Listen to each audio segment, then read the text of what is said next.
Good morning. Good morning.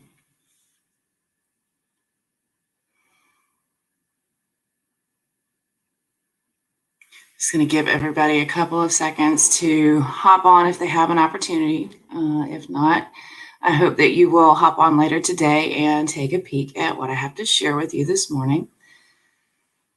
Hope you are having a great day so far and that you had a very productive weekend. When you do happen to join, if you would, make sure you click the link in the comments up above this video for StreamYard so that it will notify me of who you are whenever you do join, and let me know who you are when you do comment. If you would please like and comment on the post, let me know whether you have joined me live this morning or whether you happen to catch the replay.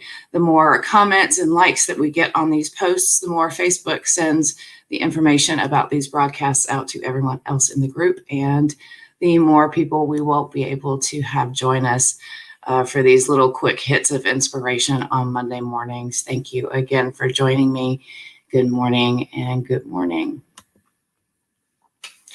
So this morning I wanted to take some time to talk about social media. We do have a class coming up that I'm going to scroll down at the bottom of your screen here. Siobhan Philpott out of the Duluth office has had a tremendous amount of success marketing to her sphere and to her customers on Instagram, and she will be hosting an Instagram overview and training class on Tuesday, April the 6th at 10 a.m.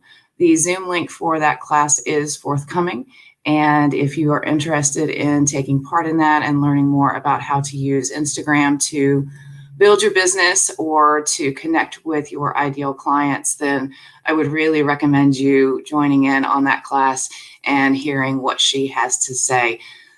Excuse me. Again, thank you for joining me this morning. I did want to throw that shout out for Siobhan's class. So keep that in mind, put it on your calendar, and make sure that you plan to join us for that class. But more than anything, again, good morning, Danielle. Good morning. Thank you for joining me. More than anything this morning, I wanted to come to you and talk to you about how you can create a more engaged following on social media. I know a lot of you are currently marketing to customers on social media platforms like Facebook and Instagram, perhaps TikTok. I know TikTok is not something that I've particularly gotten into, but I know that Danielle has been doing a lot of marketing in TikTok and seems to be doing a really particularly great job of making that platform work for her. So we may bring her on one day so that she can give us tips and tricks for how to use that particular platform. But for now, I'm going to focus on the two major platforms that the majority of your potential customers are going to be on. So Facebook tends to focus more on people my age, 30s, 40s, up into your later generations that probably might fall more in line with our AARP programs that may be considering downsizing or that may be looking at multi-generational housing.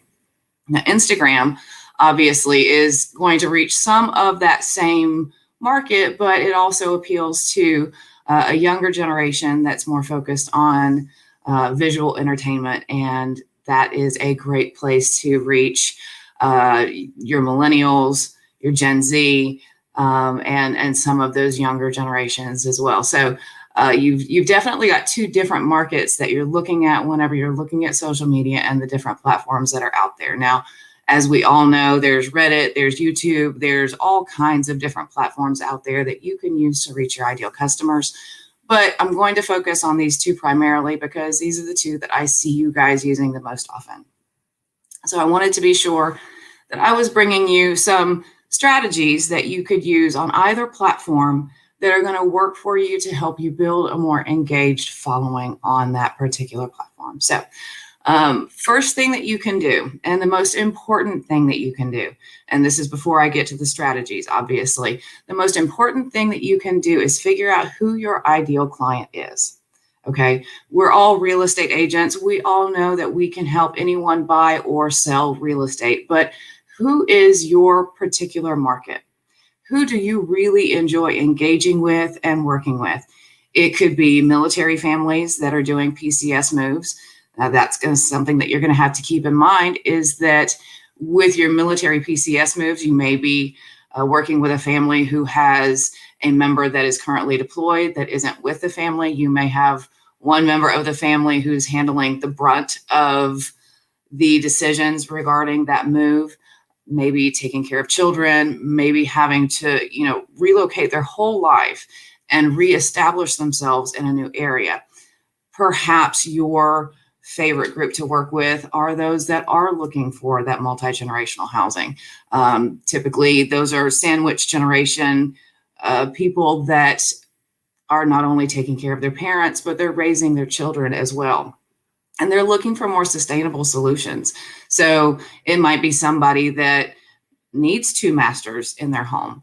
And you may not be able to find that in new construction, but how can you help them create that in a residential resale situation? You could prefer to work with first-time home buyers. You may hate working with sellers. Figure out who your ideal client is first and really drill that down. The gold is in niching down into whichever group you work best with and that you enjoy working with the most, because those are your people, honestly. And those are the ones that you are going to get referrals from. Okay. It's really important that you focus on talking to them, delivering them solutions that they need that are going to work for them, and helping them create solutions in situations where you may not have as many options as they may need or want in order for them to move forward. So now that you've figured out who your ideal client is, what do you do to create a more engaged following? So step number one, give more than you get. If you're not adding value, people aren't going to follow you. And you have to give your best advice, because your best advice is what they're looking for. So give them solutions, give them options, and leave them wanting more information from you. The second thing that you can do, and this one is particularly critical, and I've got some tips here for you, make sure that you respond to all of the direct messages that you receive, whether it's on Facebook or on Instagram. The trick here is, if you have set your Facebook page up with an autoresponder, you may not necessarily get the notification that you have received a direct message from a customer. That's why it's particularly important to pay attention to your business page, because if that autoresponder has ticked off, you may not get the notification that that person has messaged you, and it may be days before you actually notice. So make sure, whether you're on Instagram or on Facebook, but particularly on Facebook, that you're going into your messenger on your business page and checking daily to be sure that you haven't received a message from somebody that's actually looking for information from you. Speed to lead is important, and the faster you can get to them with the information they need, the more likely they are to continue to work with you and to continue to reach out to you for more information. It's the best way to build a relationship with a customer. Don't post and ghost. That's item number 3. If you are scheduling out your posts in advance on Facebook, be aware and be mindful of the time in which those posts are going out, so that you can go in and engage with your customers. If you're posting organically as you go through your day and it's not a scheduled thing, perhaps like on Instagram, who doesn't necessarily, their terms of service don't necessarily agree with having those posts scheduled either through a posting service or whatever. They don't like for you to schedule those posts in advance. So typically on Instagram, you're going to be posting more organic content in the moment. Make sure that you stay on the platform for at least 20 minutes and engage with anyone that happens to comment or like your posts. If you don't, you're not going to get the benefit of the boost to the algorithm. Okay.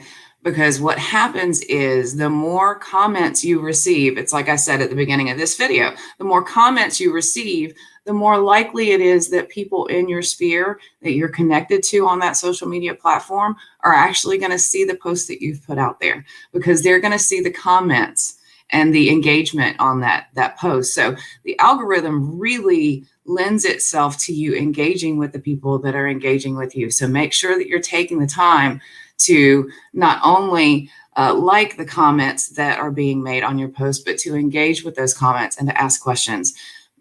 Really do the work and play your part in engaging with them if you want them to continue to engage with you.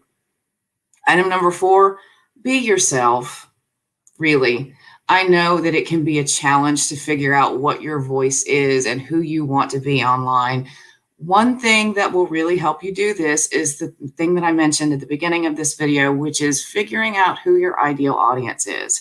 Once you figure out who your ideal audience is, it's going to be a whole lot easier for you to not only create content that is engaging for them, but it also gives you the ability to be yourself a little bit more. You're not working to create a persona or try to engage with people that aren't necessarily the people that you want to work with. They're the people that you want to work with, so you know what you want to say and you know what they need to hear. And that's really going to help you out.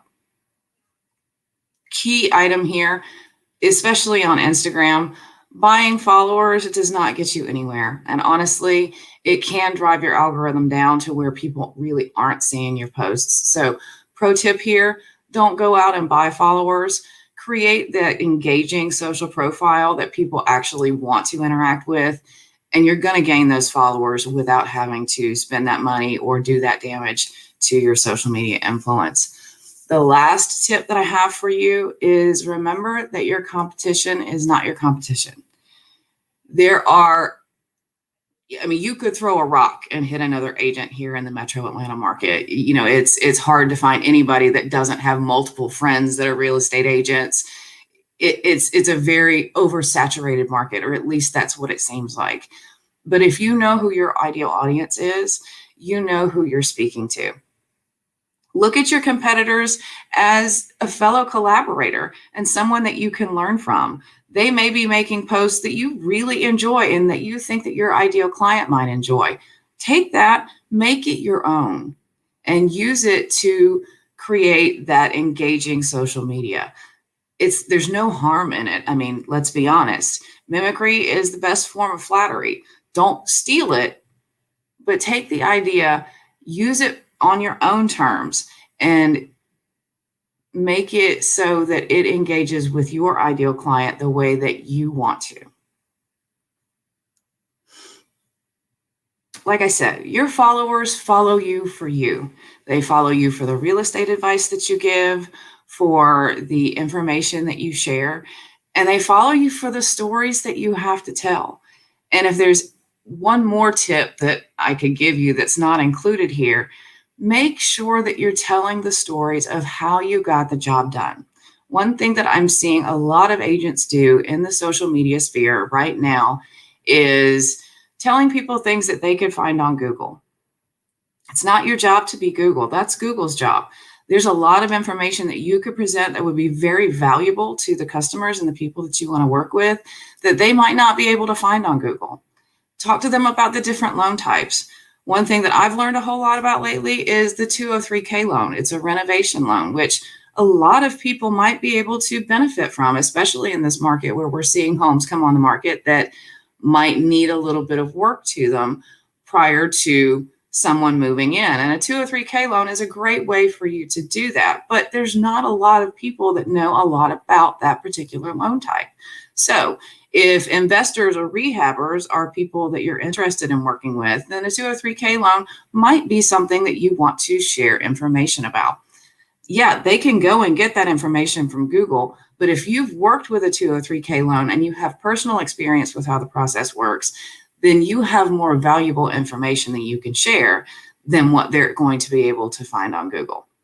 The other thing that I'm seeing a lot of agents do is posting that their homes that they've had listed have sold within 24 to 48 hours, or received multiple offers. That's great and it's wonderful. But on some level, it makes it seem too easy. And granted, it is our job as a professional to make it look easy, but we know the complexities and the idiosyncrasies that go along with the process of buying and selling real estate. So tell the story. Tell the story of how you made it work whenever you had buyers up against multiple offers.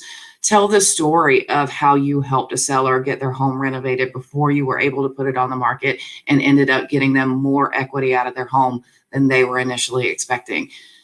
Telling that story is going to engage people with the work that you do, with the services that you provide in a much deeper way than telling them that you got a house under contract in 24 hours is going to.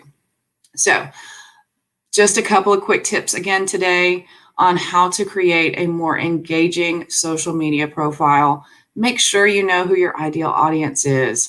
Make sure that you're giving more than you're getting. Make sure that you're responding to all of the direct messages that you receive. Be yourself. Don't post and ghost. And remember that your competition is there to push you forward, not to hold you back. If you've got any questions about social media, I am happy to help you answer them or to point you in the right direction of the answers that you're needing.